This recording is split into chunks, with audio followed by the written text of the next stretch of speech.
Mas kontrobersyal. Actually, nakatikim ako ng sampal sa kanila, tinutukan ako ng baril. Mas pinainit. Nag-borrow po ako sa kanya ng money. Tapos instead po nabayaran ko siya, sabi niya, dadagdagan ko na lang pero pumayag ka na makipaglaro sa akin. At mas pag-uusapan. Nagkaroon po ako ng HIV nang dahil sa kanya. Mga sekretong dito mo lang mapapakinggan. Top Secrets. Top Secrets. Top Secrets. Top Secrets.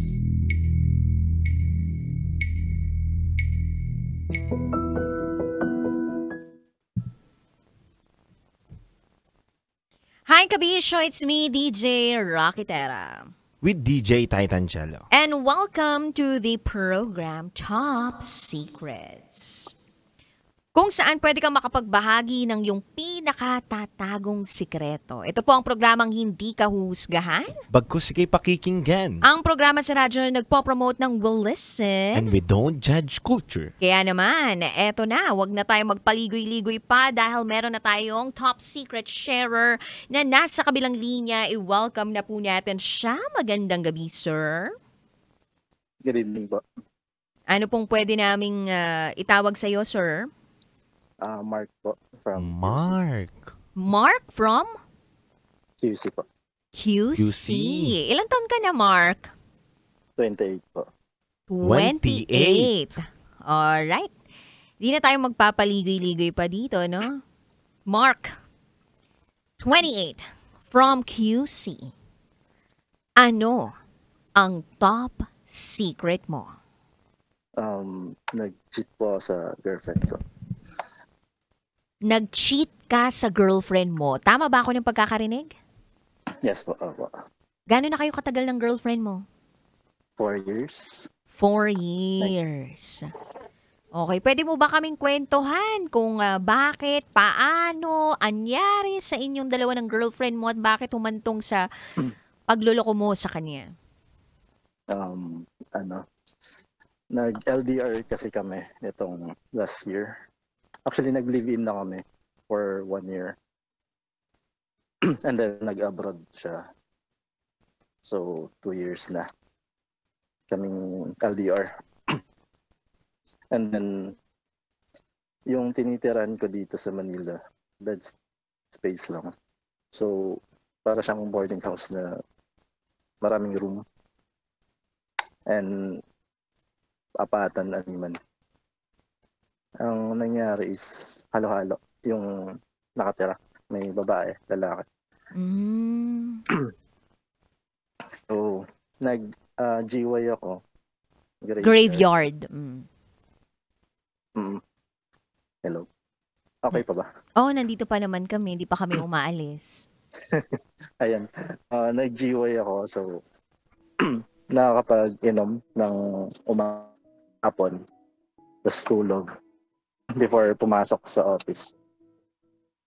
And then, mayroon akong kasama dito sa bahay na nakainuman.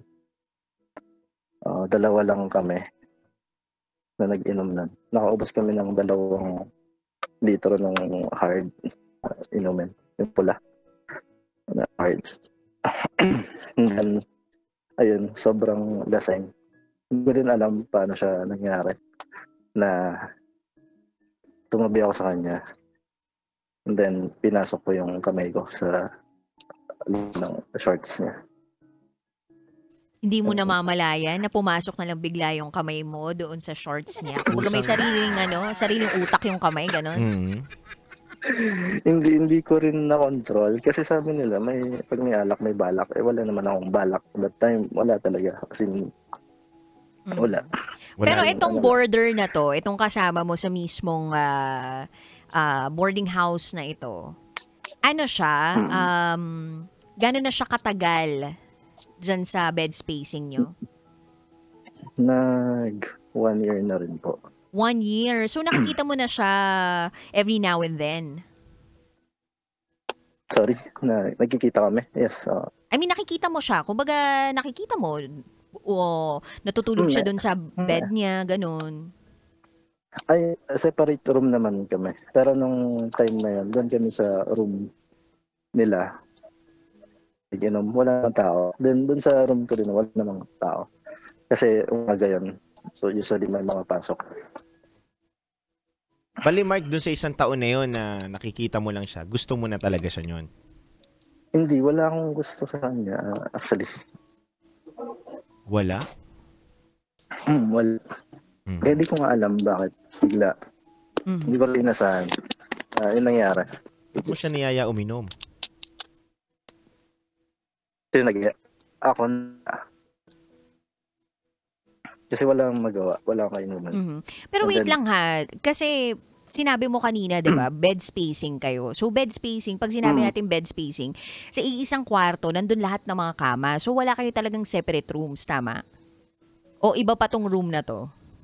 Magkakaibang room siya. Separate rooms. Magkababae And then, nila. dun sa room, apat-apat. May anim.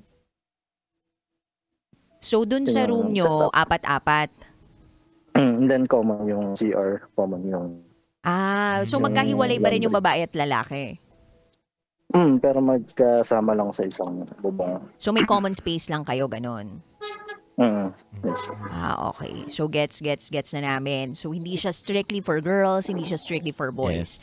Linawin natin ha, eto bang ka-bed space mo ay lalaki o babae?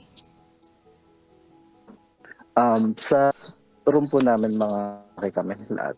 Separate naman, babae, lalaki. Okay. Etong pinasukan mo ng kamay dun sa shorts niya, lalaki babae?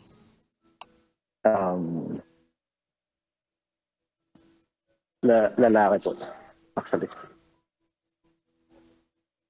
Lalaki.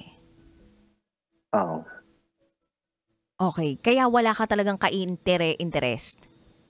Hindi ko din alam paano, hindi ko din maintindihan kung bakit ko yun nagawa.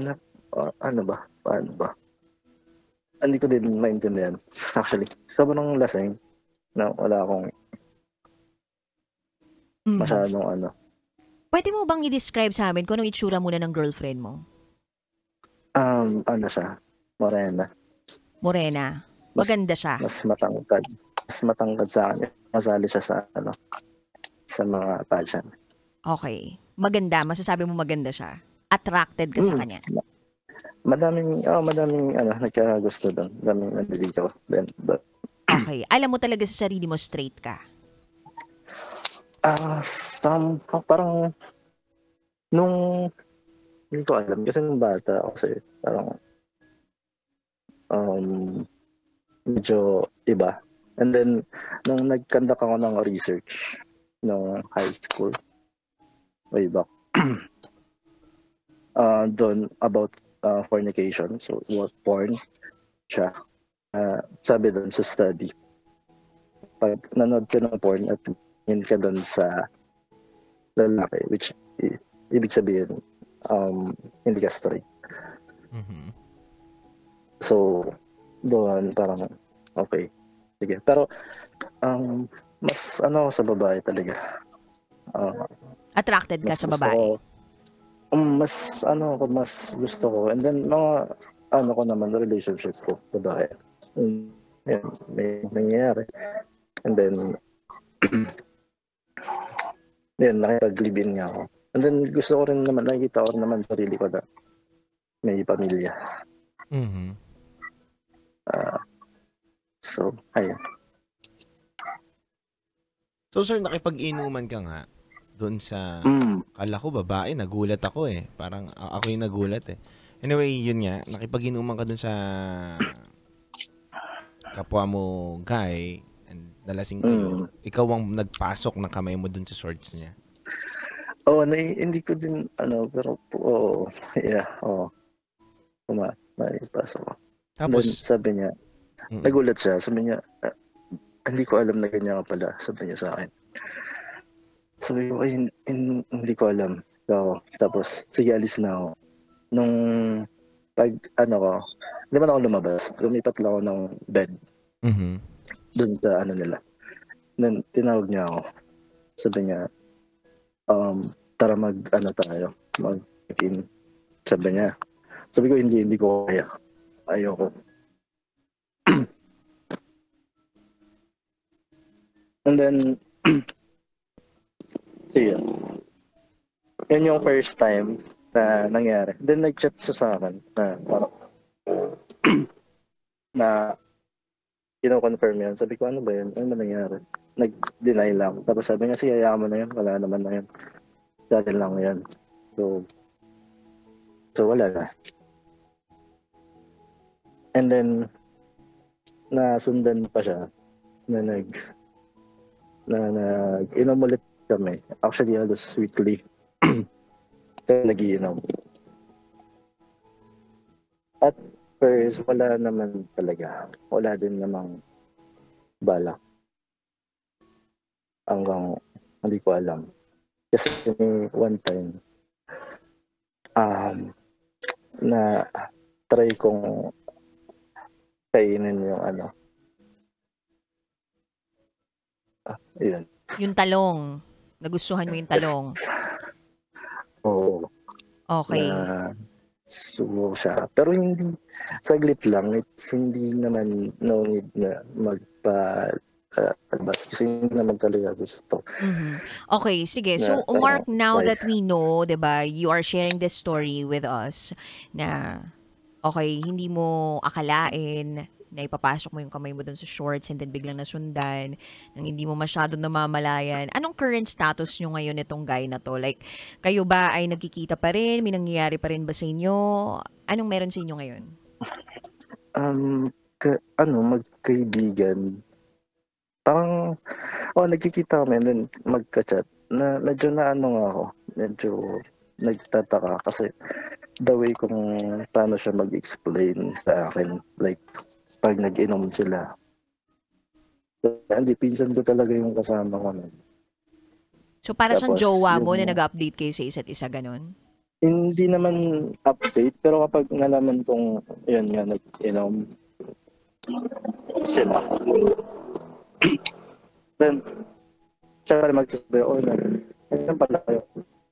Nagiging alien na yung caller natin.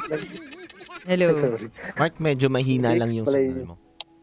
Nag-explain siya na yun, kung sino kasama niya. So, basically, nag-update siya. Nag-update siya. Hindi siya nag-update. Nalalaman ko lang mga kasama namin na nag-inom sila. Tapos, chat ko siya na, nag-inom pala kayo. So, parang kung hindi mo siya i-chat ng ganon, hindi siya magsasabi kung sino kasama niya ganon. Pero nag-explain siya. Hindi naman necessary mag-explain. Kasi ano ba talaga? Nag-explain siya o hindi nag-explain? Nagsasabi lang naman ako na nag-inom pala kayo. Then, todo explain siya na yung kasama ko lang naman. Wala naman sa akin. Hindi magpaka saya ka dyan. Diba? Okay, so sa galawang magjowa, ang ginagawa lang ninyo is that yung part na may something na nangyayari sa inyo but not to the extent na nag-I love youhan or nag-I miss you na kayo or updating religiously sa isa't isa. Tama? Hindi, never yun. Ayoko din naman. Okay. Tsaka hindi ko naman siya gusto actually. Hindi Nadala ka lang ba? Yun ba yung nararamdaman mo? Parang kasi naging biruan na lang namin di ka dito, ganyan, tapos ganun. Pero wala naman, biro-biruan lang. Biro-biruan lang. So, paano mo masasabi na ito ay hanggang biro na lang, hindi na mauulit pa? Hindi na talaga kasi plan kong umalis na. Umiwalay na lang. And so, kailan yung last na may nangyari sa inyo? Last time, ano ngayon? Tuesday. Kailan? Tuesday ba ngayon, diba? Tama. Yeah. Kahapon. Kahapon lang, di ba? Kahapon lang. Tapos talagang sure ka na hindi na mauulit yun. Hindi na, ayoko na rin kasi.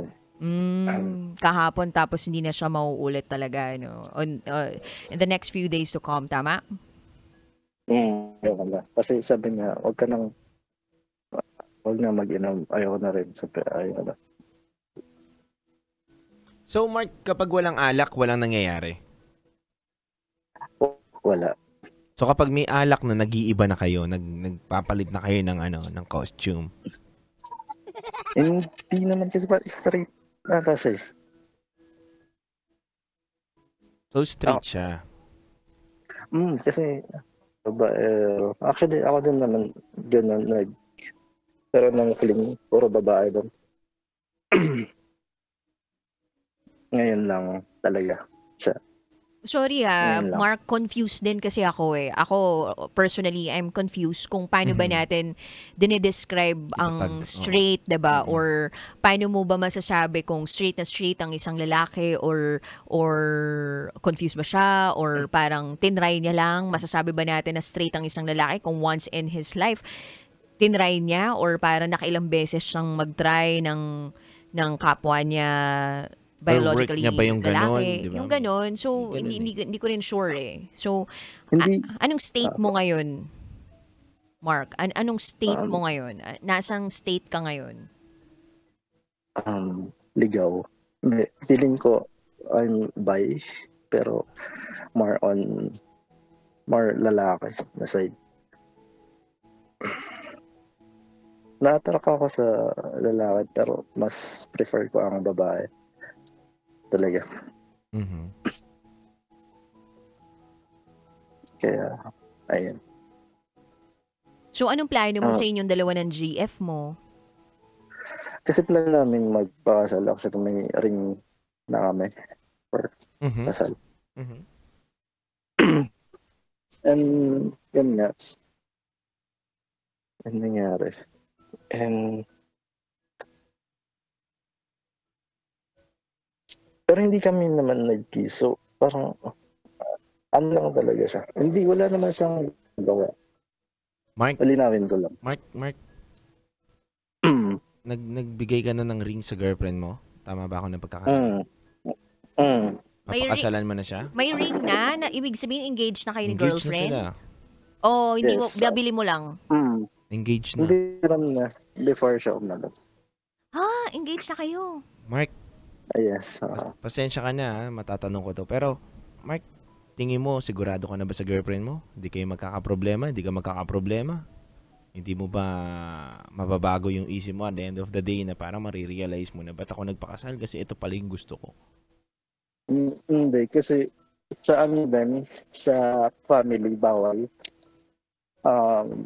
The traditional, so hindi naman nila ma-accept din. So, and ayaw naman ng gulo. Di, kasi And then syempre nag-live-in naman na kami. So, and yun nga, we blend na nga. Mahirap kasi Mark na na pinipilit mo lang yung sarili mo sa bagay na dahil sa ibang tao, hindi dahil sa sarili mo. Dahil iniisip mo yung sasabihin ng ibang tao at yun ang kinasanayan ninyo na paningin at pananaw na dapat ang lalaki isa para sa babae. 'Di ba? Pero minsan kasi dahil dun sa ganong pananaw natin na dapat sinusunod ko to yung kinagisnan nila eh. Dapat sinusunod ko to yung sinasabi nila na hindi pa pwedeng maging ganito. Mahihirapan ka sa sarili mo eh. Kaya mo bang magpakatotoo sa girlfriend mo, sa fiancé mo? Feeling ko hindi ba niya malaman kasi wala namang issue. For me kasi kaya itago na lang na magbuo na lang ang pamilya. So parang hindi mo kayang ibahagi yung part of you na parang minsan nagkagusto ka sa isang lalaki or parang medyo nagkakaroon ka ng, yun nga, kagustuhan sa lalaki pero ang preferred mo pa rin babae. Hindi mo ba gusto siyang ibahagi sa mapapangasawa mo o sa magiging asawa mo? Ayoko na sana.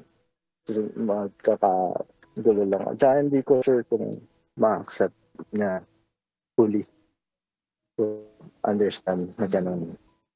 Pero kung sakaling ibahin natin yung sitwasyon, yung girlfriend mo yung may ganun sa'yo, like, isang araw, sabihin niya sa'yo na, alam mo, minsan nagkagusto din ako sa kapwa ko babae. Palagay mo, tatanggapin mo siya? Pero mas gusto ko pa rin ng lalaki. Gaganon siya sa'yo. Anong maging reaction mo? Tatanggapin ko pa rin. Kasi, nangyari na, though hindi naman babae yung naging karelasyon. Meron akong naging ex na nag-cheat din sa akin.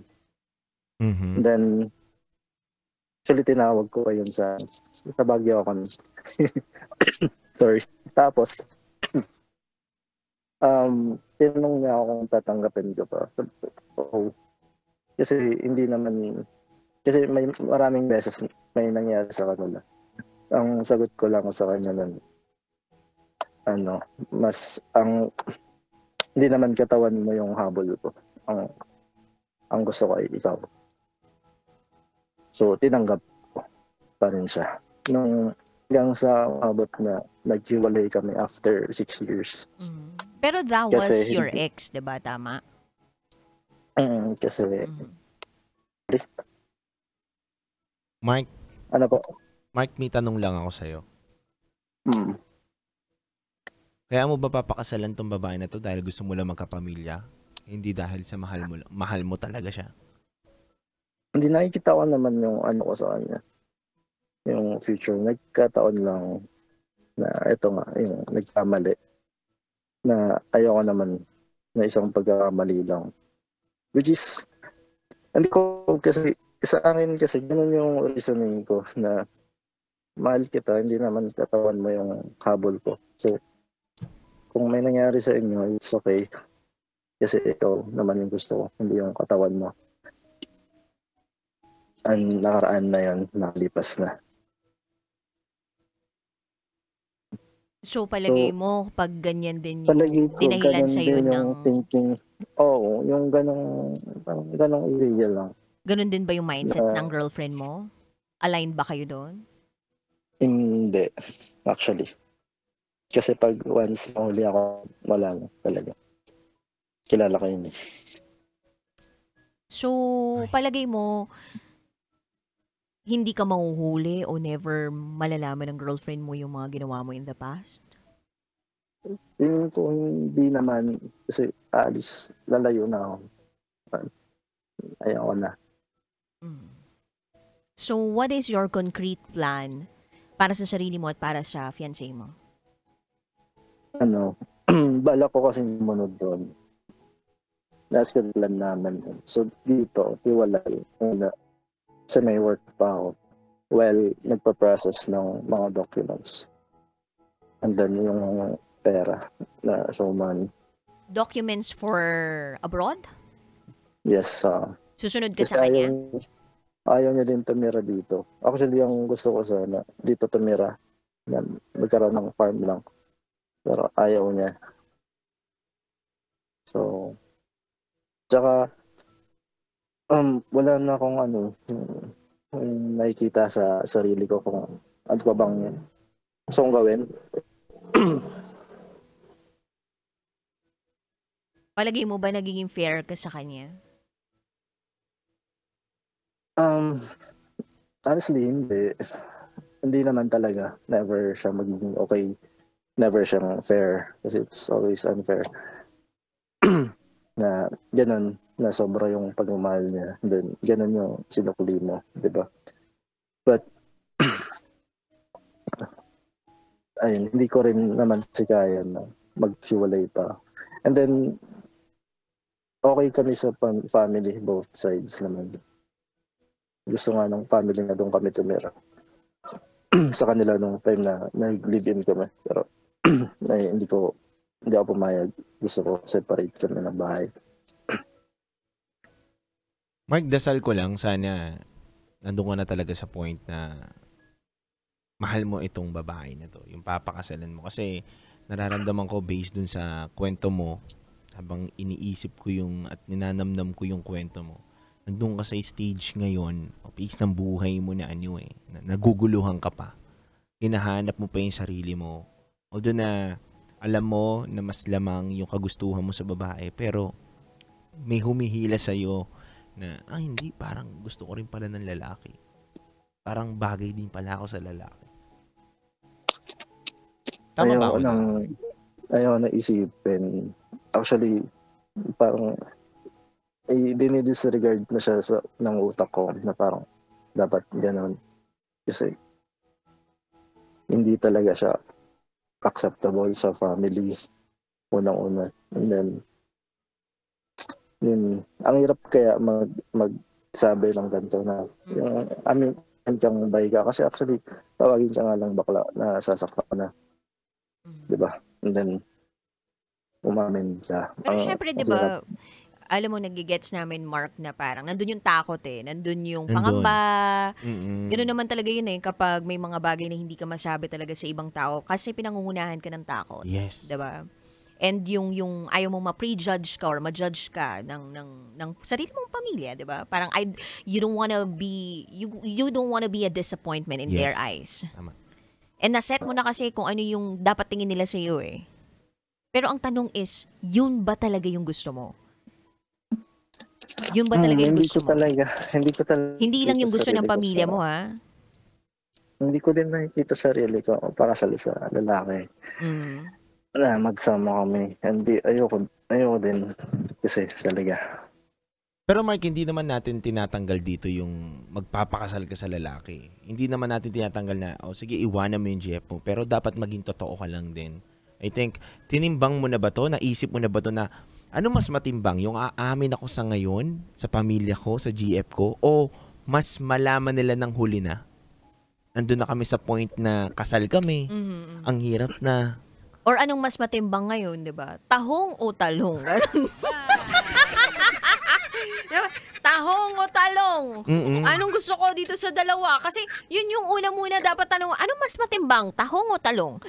Yung you can't live without. Yung ganon. Yes. Dapat yung tipong, kung sakaling wala to sa buhay ko, diba, hindi ako makakasurvive. Yes. Ganon.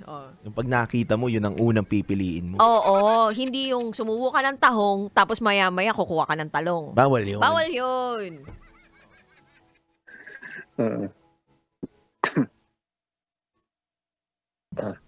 So, Mark, ano nga Mark? Sagutin mo muna si Rocky. tahong talaga. Tahong naman talaga. Tahong. Okay, Final tahong tayo. answer. Final answer. Okay, next question. Actually, Okay. na-attract naman talaga sa lalaki. Pero hindi naman totally para dyan. Even kay DJ Jello, cute naman siya na kikita lang sa kanya. Pero to the point na may mangyari, hindi ganun. Nagigets kita, Mark. Mark, alam mo, nangiintindihan kita sa kalagayan. Sinampol ka. Ano nga kina-comfort ko na nga Baka ma-fall ka, Mark. Hindi, pero Mark, naiintindihan kita dyan sa sitwasyon mo na naguguluhan ka And, Alis na ba ako dito? na naguguluhan ka. Nawawala ako sa'yo, partner. Alam mo. Na naguguluhan ka. Pero hindi naman para makasira. Ako, naniniwala ako dito kung mahal ka rin ng tao na nasa paligid mo, lalo na pamilya mo at yung partner mo. Mahirap, oo, na aminin kasi baka anong pwede maging resulta.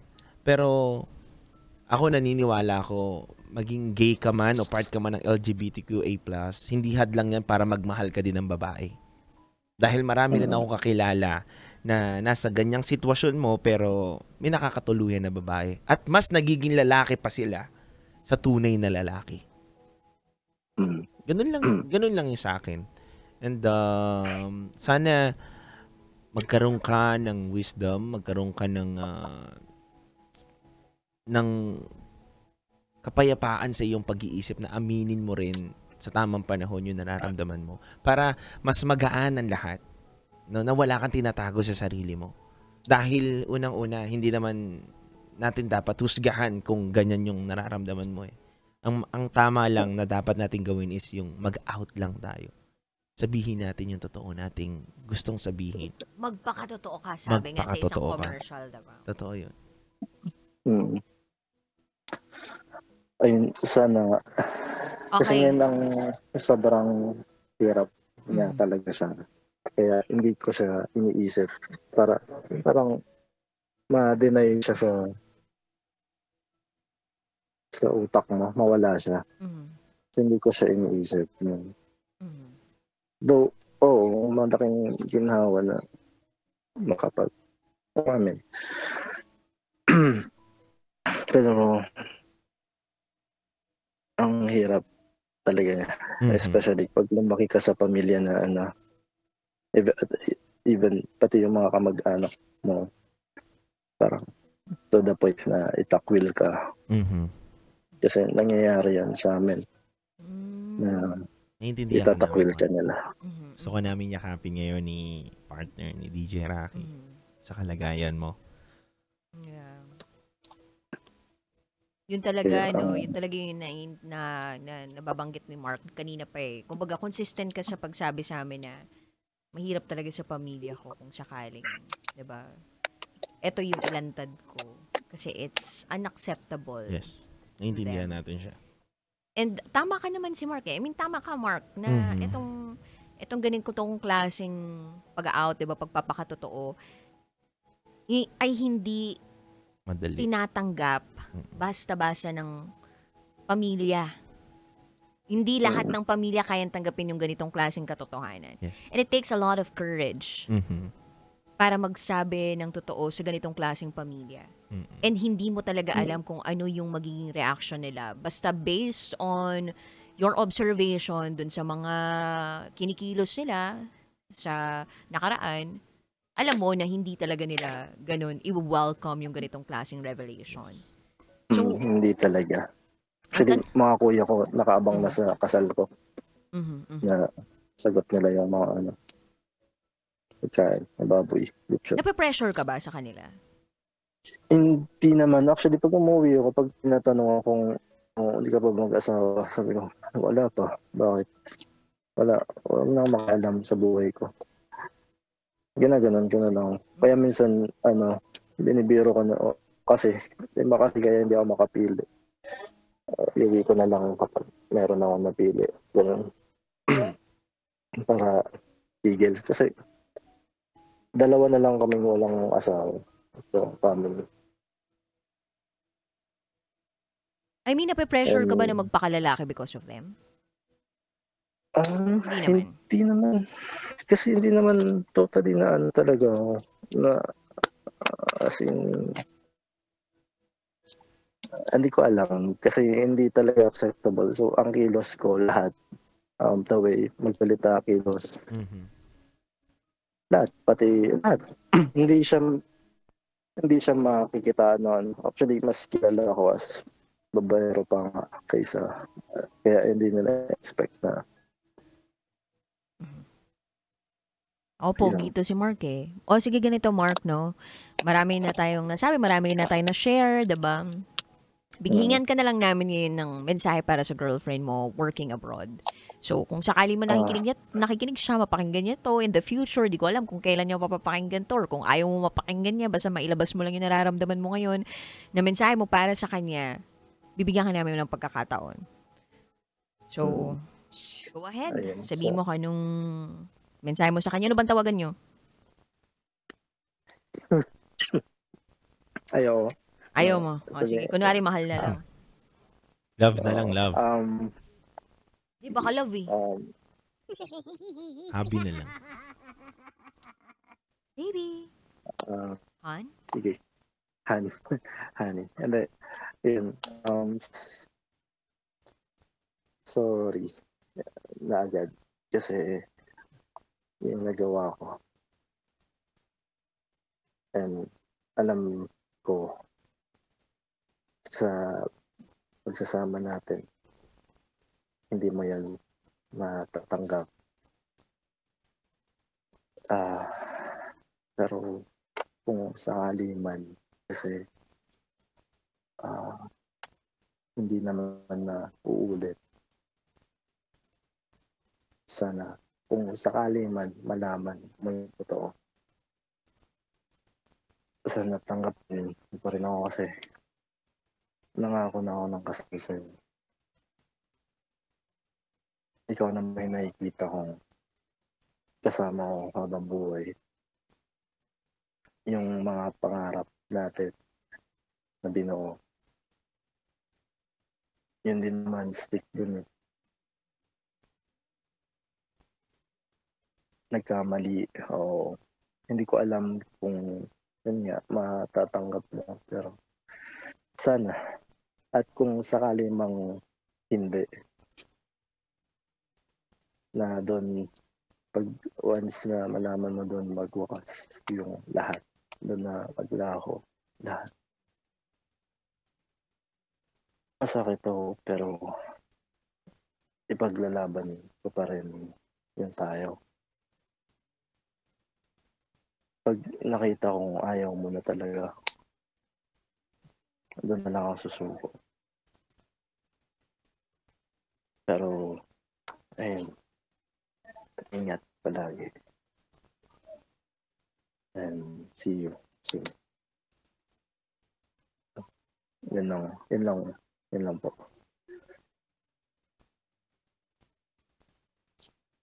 Kumusta naman yung pakiramdam mo ngayon, Mark? Oh, actually, hindi ako okay. Ayaw na umiyak, pero yeah. Ngayon lang ako nagsabi, actually. Walang nakakaalam. Either kaibigan ko, kaibigan ko. Wala. Na ganun. Bye. I admit sa sarili ko. Tanggap ko naman na bye ako. Pero hindi ko lang i-out siya. So ngayon, first time ko lang sabihin ang ganito.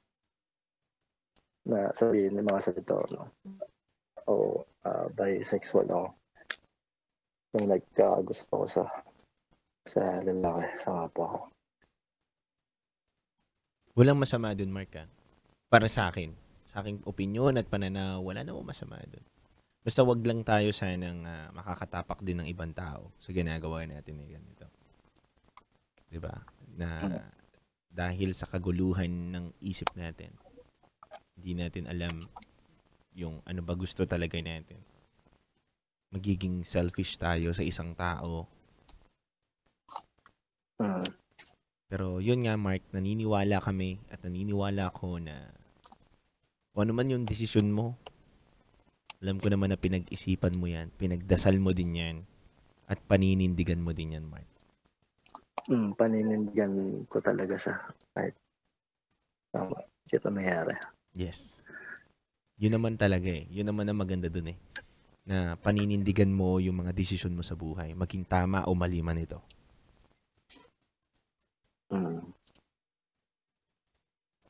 May gusto ka pang sabihin, Mark? Wala na po. Salamat na lang. Salamat po sa chance na kapag-share. Welcome, Mark. Actually, hindi ko na detalye kung paano ano mga nangyari sa amin.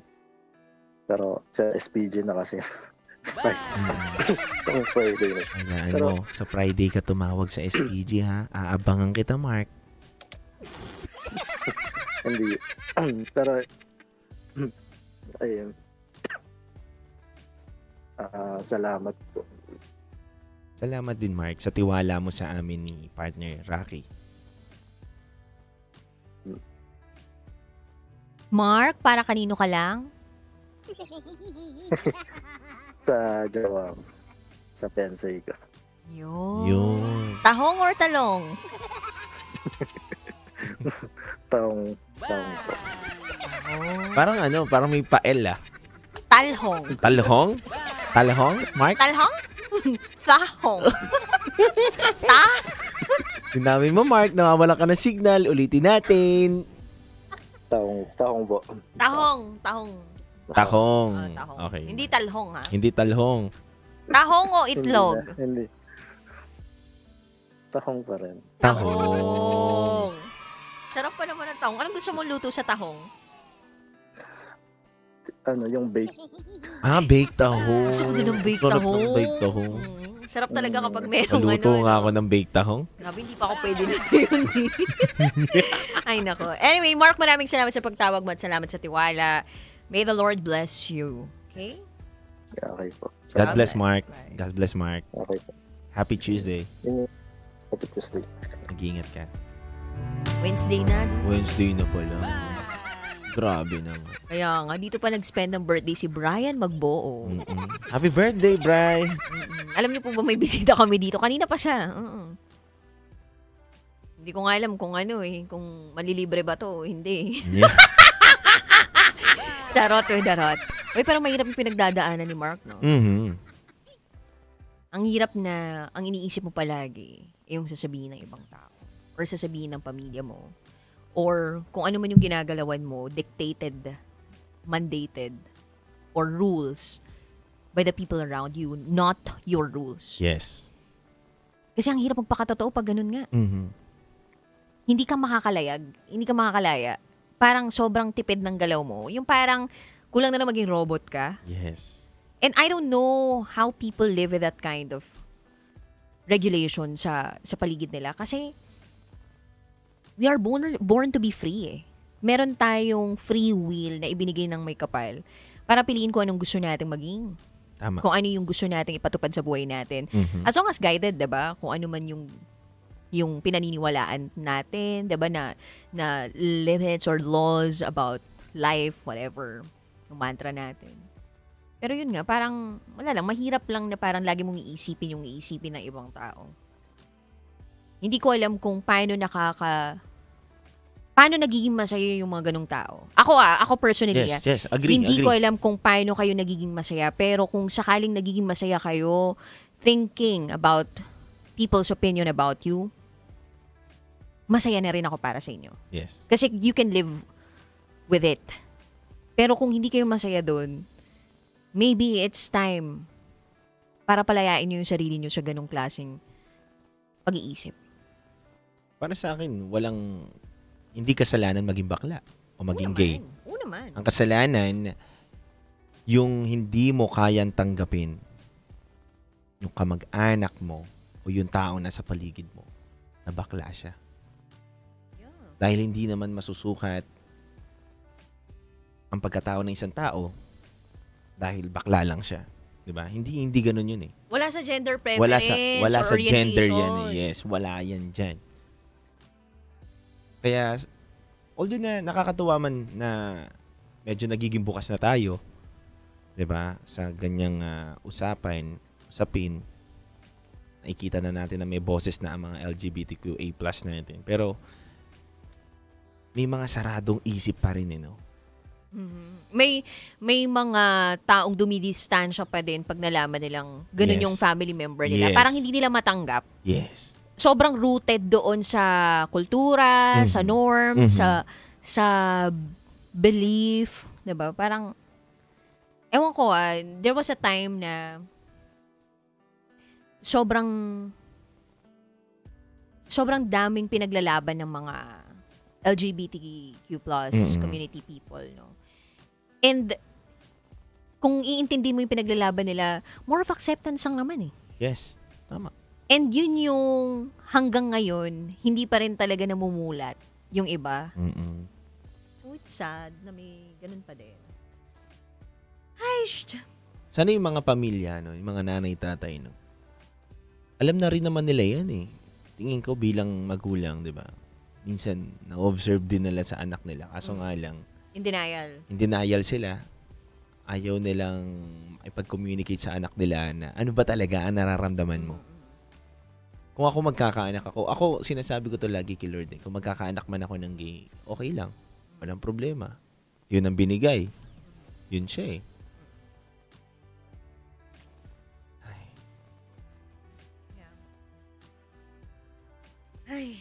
Anyway, sa mga kabisyo natin dyan na nakikinig ngayon, overtime na naman po kami. Sana po napagtyagaan niyo po kami ngayong gabing ito. Mabuhay po lahat ng mga kabisyo namin nagpupuyat kasama namin ngayon. And bukas ulit or mamaya magsasama tayo alas 9 ng gabi hanggang hating gabi. Kasama pa rin si DJ Rakitera. DJ Titangelo. At kayo'y nakatutok sa 90.7 Love Radio. Kailangan pa bang i-memorize yan? Basic. This is Top Secret.